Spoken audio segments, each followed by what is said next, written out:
In this episode of To The Point, we look at the world of line-up culture, Melbourne's growing industry of sustainable fashion, the unfortunate reality of women-only train carriages in Japan, Afghan refugees finding a new home in Melbourne, Victoria's push to invest in the film industry bringing in major projects, how soccer fan culture went from the heights of Fed Square to walkouts and a battlefield, and a peek behind the curtain of the Grand Iftar, the breaking of Ramadan fast.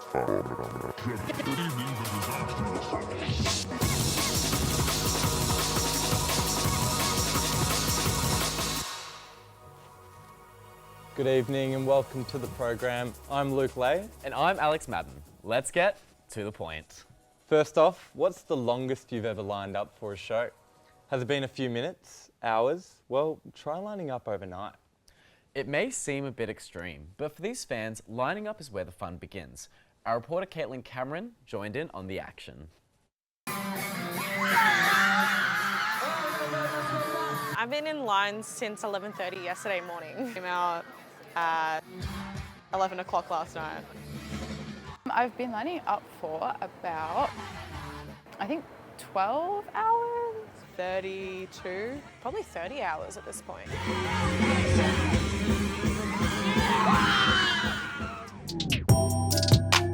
Before, fans spent hours at arenas lining up for barricade. As far back as 1925, people were lining up at the box office for tickets. Line-up culture can be seen rising in the 60s, with the Beatles' intense fan base. And in the 70s, thousands of people lined up for the Rolling Stones, a week in advance. Nowadays, fans line up days before the concert to get a spot at the front of the arena. But how extreme does line-up culture go? There's people that are going in to the concert tonight who have camped out for days. I think they've toured with them and followed them around Australia. It'll be cool to talk to them to see how long they've been in line. I came straight from the airport. I was here overnight.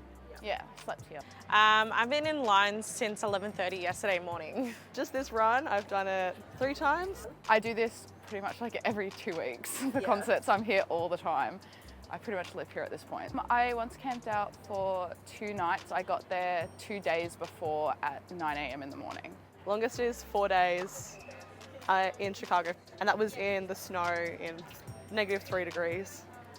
Yeah, it was fucked. The security guards have already told us this is probably the best system I've ever witnessed. This is a very nice man. He's looking after us, which hasn't happened in the past. So people can line up from hours in advance on the day of a concert, or it could go back to 2-3 days prior to the actual show from commencing, I guess. Predominantly girls, younger demographic I'd say, so 20 and under, probably the large portion of the demographic, but again, you still have cases where they're 30 plus, 40. I line up because I want to get close for the experiences that it gives me. To get a spot at the barricade, to just be in the shit. Being the shortest person, one of the shortest people, barrier's definitely a must-have for me because else I'll just get squished or I can't sit show. I've been brought up on stage before. I've sang with artists before because of where I've been. It's not even where I am at the show. If something went wrong and I ended up at the back, I still would not have regretted camping. It's an experience in itself. I would camp out even if there wasn't a concert. It's 7:40. Just woken up. This was our camping setup. I slept on this younger man. Line-up etiquette, it's basically you stay in line most of the day, or you have a hotel, have a shower, get food, but you basically have to sleep at the venue. Getting your number, staying in line, being able to come and go and not pushing in line. I think it's just about having the tiniest bit of empathy towards people. You guys are pretty good with the whole numbering system. I understand that not every venue outside of Melbourne does the numbering system, but it's pretty straightforward when there's a numbering system. You get here when you get here and just not causing too much commotion. I think pre and post COVID are 2 very different things. There's been a spike, so we didn't have as many people. Obviously you've seen tonight, and I'm sure you've gone to shows prior, you've got probably 50 odd people that will actually camp out now, as opposed to years prior, pre-COVID, where we probably had maybe 10, less than 10. And now that concerts are back again and everyone's oh my God, I want to live something so fun. Now everyone's camping. So it's oh, fuck. But I think there is a lot more hate towards like lining up and camping than there ever used to be. As camping culture has gotten bigger, so has the online discourse. Like where people are getting things like death threats and like all this kind of stuff for lining up. As majority of concert goers cannot participate, they think it's unfair. I hear people say the word dehumanizing in camping a lot. It's just by choice. For someone to rock up like the day before, you'd hope that they have the fairer chance to get the position that they wanted. Be a front row barrier. It has fucking paid off.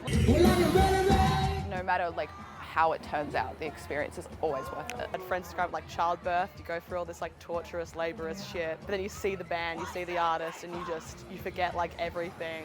Who doesn't want to have a barrier? I don't know if I could ever have the patience for that. Neither would I, Alex. But I've been to a fair few concerts in the past, but never knew this sort of thing was going on.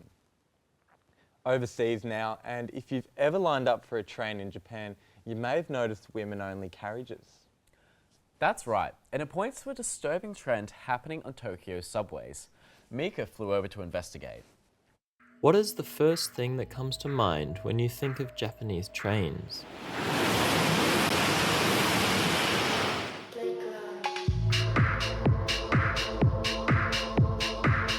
Whether it be movies, music, games, pop culture, infrastructure, technology, or transport, Japan is seemingly always at the futuristic forefront of modern society.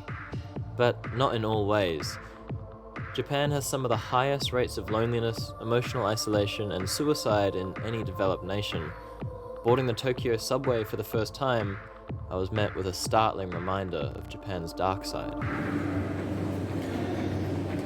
So, I just landed in Tokyo, and one of the first things that I noticed was this.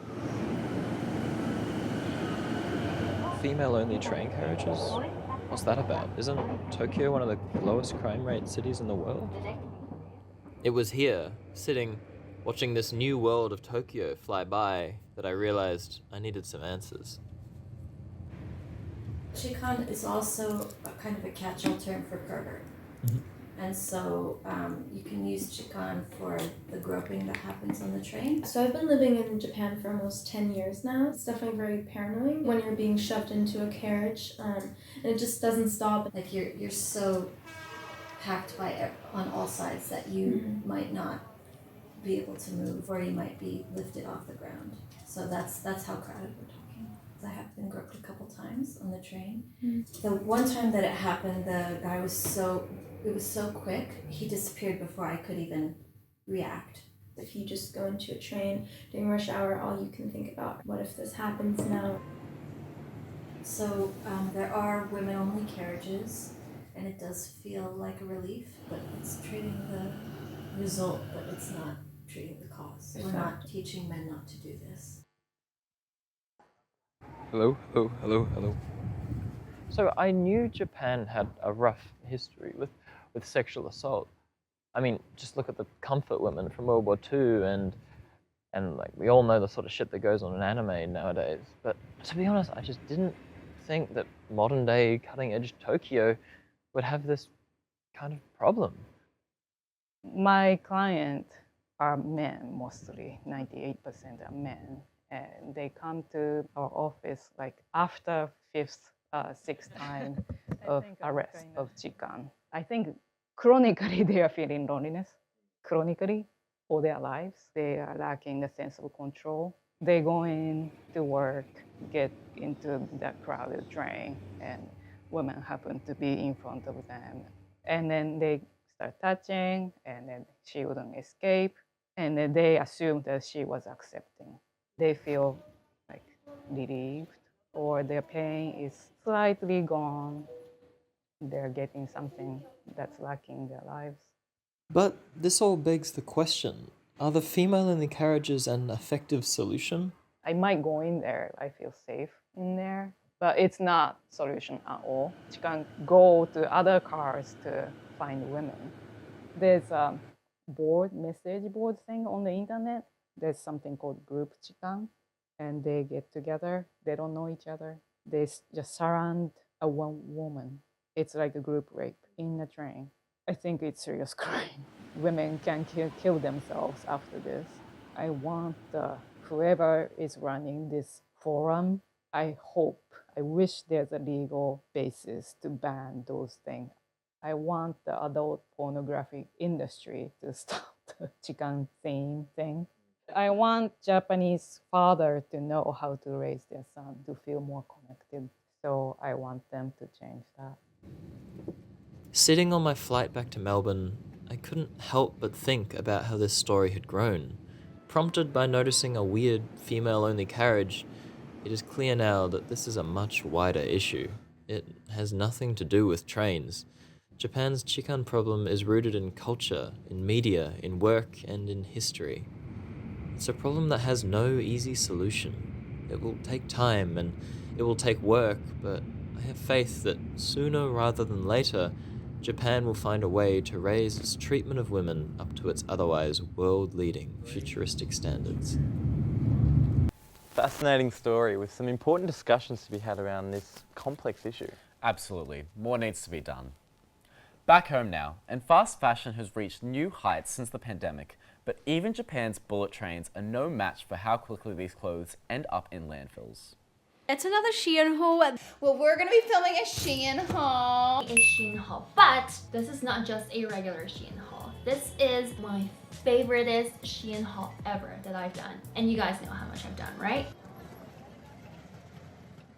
With the rise in fast fashion throughout the years during the COVID-19 pandemic, focusing on quickly producing and selling inexpensive clothing to meet consumer demand for the latest fashion trends, fast fashion clothing such as Shein, ASOS, and many more produce clothing at a rapid pace, often using low-cost labor in developing countries. With the Australian average person buying 60% more clothing now, keeping them for about half as long as 15 years ago, a new report funded by the Australian government found an average Australian buys around 14.8 kilograms, or around 56 items of clothes every year, and disposes an average of 23 kilograms to the landfill each year. Because of that, there's also a growing awareness of how the fast fashion industry is impacting the lives, and many people are now finding other ways to ethically shop. So I've seen this op shop pop up on... Your sign to visit Melbourne. Come thrift and vintage shopping with me in Melbourne. I got given this opportunity by my friend Bonnie, and she was just a bit too busy with her life and was like, hey, would you like to take over? And I'd been around 91 since the second ever market. Which was when? In 2018. It was in You've been doing it ever. The Evelyn market. It was really random. It was my first ever market selling clothes at a market, and it was crazy. And yeah, I'd probably done 12 markets, 10 markets with 91. It's cool. Like, I didn't think anything of it. And then I guess when we started running them, we realized, there's a lot to it. There's a lot of potential, and like, just, you see so much with the community, and you just go, wow.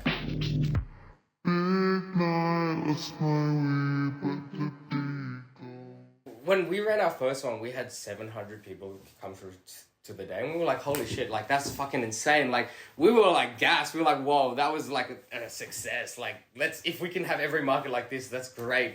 And then we did one 3 months later, and it was like fucking 1,100 people or something, and we were like, holy shit. People lining up at 4 a.m. Yeah, like, it's just like, oh shit, man. Like, it's just like how crazy this is, like, blowing up. And it's just like me and Luke are kind of just trying to have fun and curating a shopping experience for, I guess, people to have. People's times are tight, so I also understand fast fashion a lot, but if you have the time and the space, like, I think that secondhand buying is inherently so much better. But I don't know, like, it's really just so dependent on the person, and I think that the onus is so pushed on the consumer, but at the end of the day, we're just the consumer. Like, we are the product of society. While sustainable fashion may come with a higher price tag, many consumers view it as a worthwhile investment in both personal style and the future of the planet. While fast fashion is cheap, disposable clothing that is produced rapidly by mass-market retailers to keep up with the latest trends, designed to encourage new customers to shop regularly for new looks, which of course means buying more. But ever since getting out of lockdown, Melbourne has been flourishing in sustainable fashion, supporting local brands and thrifting more, creating new styles to not fit in with the fast fashion trends, and caring about making the world a better place with slow fashion. I think people need to become more educated about that sort of stuff for it to be able to become effective, and people to actually realise how important thrifting is. Because people go to thrift and they go, oh yeah, it's sick that I got this. But then it'd be cool to put a deeper meaning into the head and go, oh, but actually helping with this and that. I think vintage markets, like what me and Luca do, are a really good, like, accessible medium for people to learn about this sort of stuff. And I think that if we are able to give this opportunity to, like, the younger generation especially, it's like implementing good shopping habits. Yeah, I'd love for, like, everyone to be able to think about consciously, like, what they're doing. Like, that's the ideal dream. I think I'll be thinking twice before buying my clothes. How about you, Luke? Well, like you, Alex, pretty much all my clothes come from op shops, so I'll be sticking to the second-hand clothing for now. While Melbourne claims to be the cultural capital, its struggling film industry would say otherwise. COVID, amongst many things, have crippled the sector, which has been pleading for government support.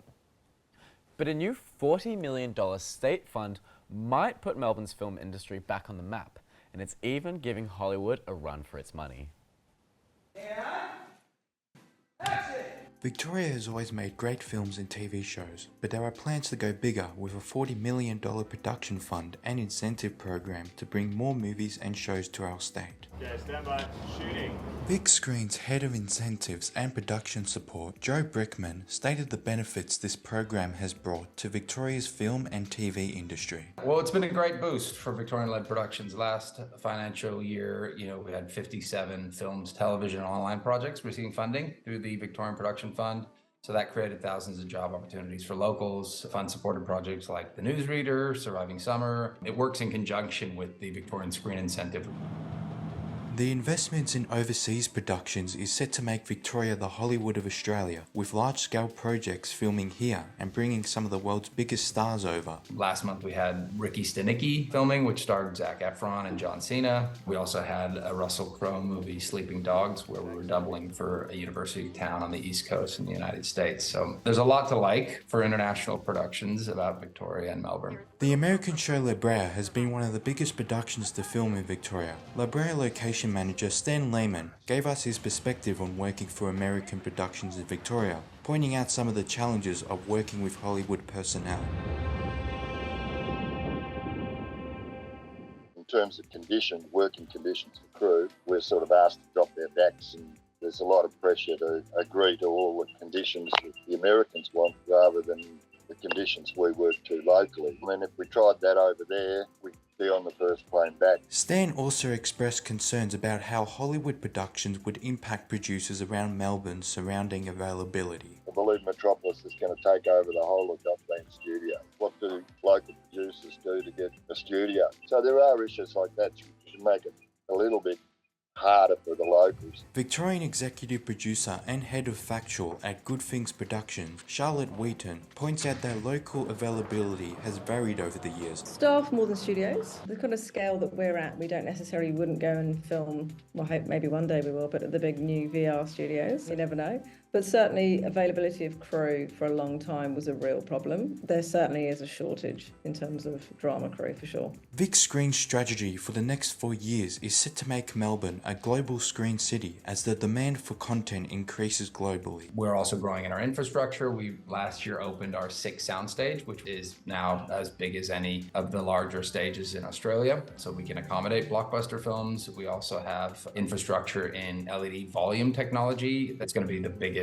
in the world. So it's an incredible technology that's going to be a fixture at Dockland Studios and will be available for local and international projects. And we have a lot of incredible projects in the pipeline that we'll be able to talk about. So stay tuned. I think the takeaway is that Victoria's reputation and its capabilities are growing. Well, it's good to know that my date nights at the cinema aren't in too much jeopardy. I don't reckon your date nights were the main objective of this new funding. A new refugee resettlement program has also been given the green light by the federal government, and it's happening right here in Melbourne. Luke met one of the families involved to see how they're settling in with the community. First steps of integration. What better way to meet a community's new residents than at their local Sunday market? Fawad, the father of 4, tells me the market reminds him of the streets back home in Kabul. For this refugee family, settling into Australia has resembled a homecoming, void of the loneliness most refugees experience coming through the system. Farzad, the eldest child, tells me how People were greeting his family into their new home the moment they stepped off the plane.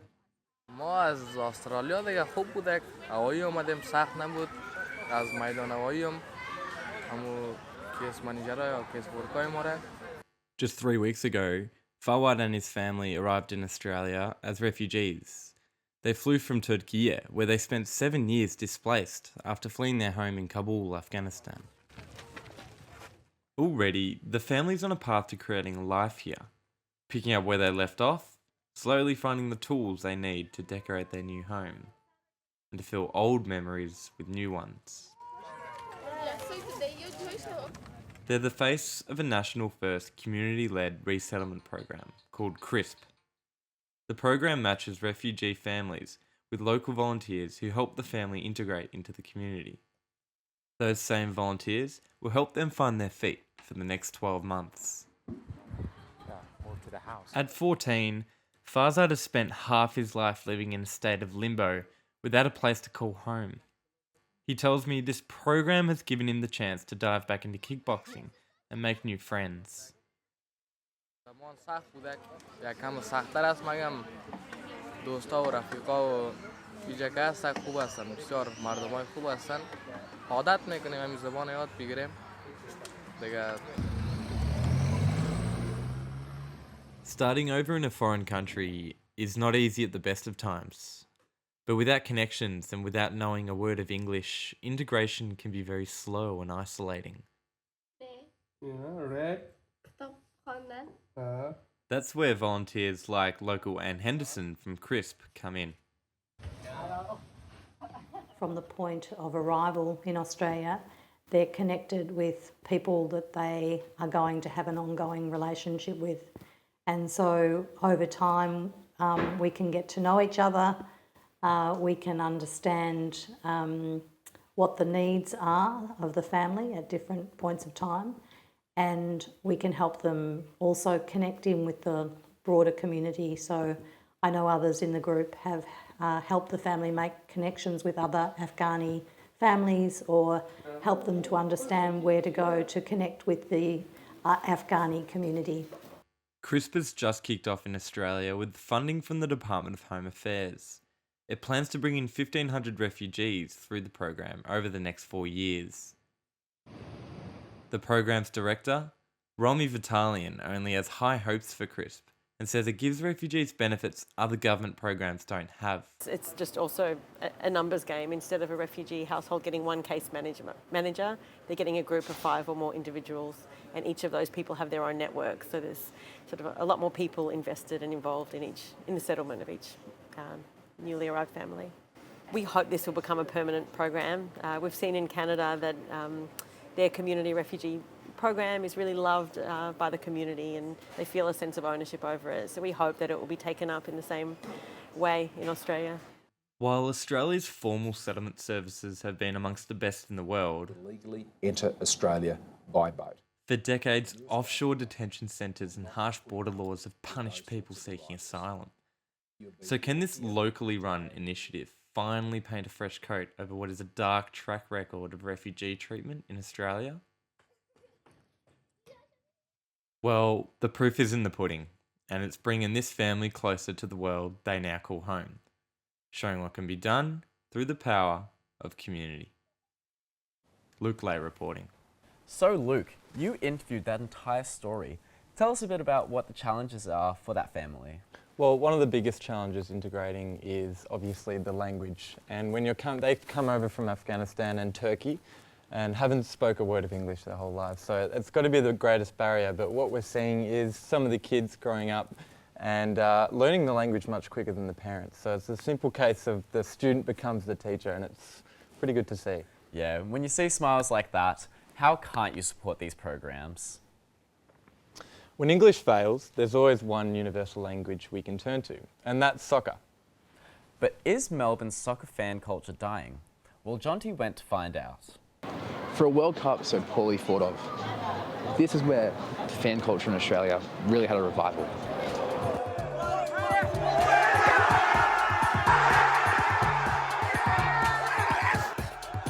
After years of poor performance, soccer has finally had a good World Cup.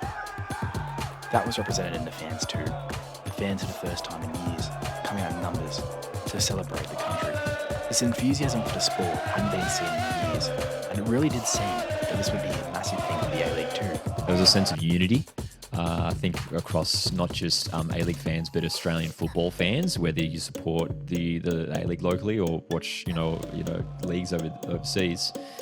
There was a togetherness, across the country that we saw across November and December, which I don't know if we'd ever seen before, at least in recent times.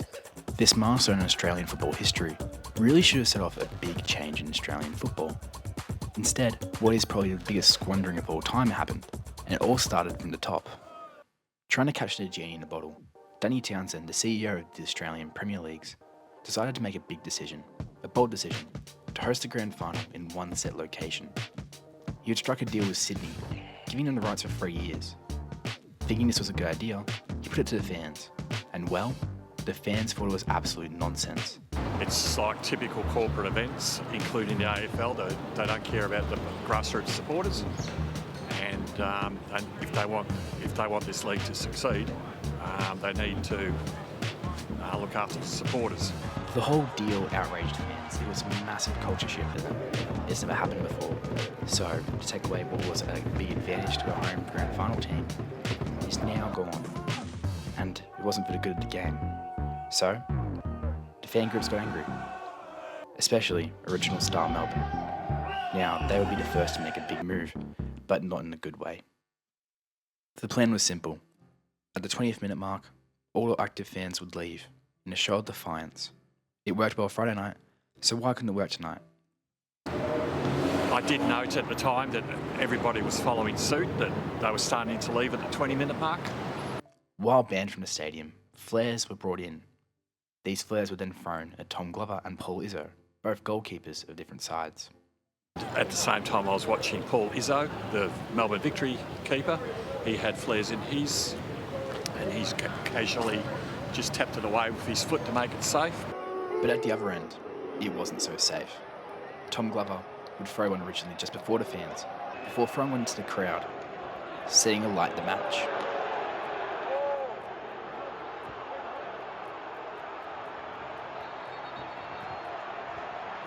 The scenes that we saw on that night were probably, in my memory at least, I've been following the A-Leagues now for like almost, since season 1, it's been almost 20 years now. I can't think of more shocking scenes, that it was just, I couldn't believe my eyes when it was unfolding. The future of fan culture in Australia can be seen in two different ways. On one hand, you have the bleak situation you have here, where currently fans are protesting what's going on, and the continued perception that something won't happen unless they really fight for it. On the other hand, you have the current changes which are coming in, such as the second division, and allowing the political teams to join the A-League. The end result will only really be seen as we hit the 2024 season. But for now, this is where we lie, with the best moment and the worst moment of fan culture in Australia. Sounds like without our support, it could get a bit messy. Let's kick it off to our final story. As the soccer season comes to the end, so is Islam's biggest festival of the year. Last month, thousands of Latrobe's Islamic community came to welcome Ramadan for one of the biggest events on campus.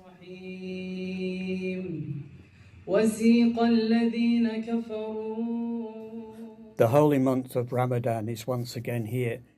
It is the 9th month of the Islamic calendar and considered the holiest month of the year. At Trobe University's Islamic Society, we would love to say that the Executive Committee and the General Committee are the face and the people who run Trobe University's Islamic Society. However, that's not the case. We emphasise the fact that the Muslims on campus, whether they are members or not, they are the ones who run the society, and we are merely just the poster children there to act on their behalf and what benefits. During Ramadan, Muslims all over the world fast from dawn to dusk. The fast is broken with dates and water. Our marketing manager, as well as her team and various other members within the committee, came together and designed it together. It was very, very difficult to try and really pinpoint what was going to go where. We just had in mind what would benefit, what would be the most engaging to the audience and to the people attending. In Islam, it is good to give to others during Ramadan.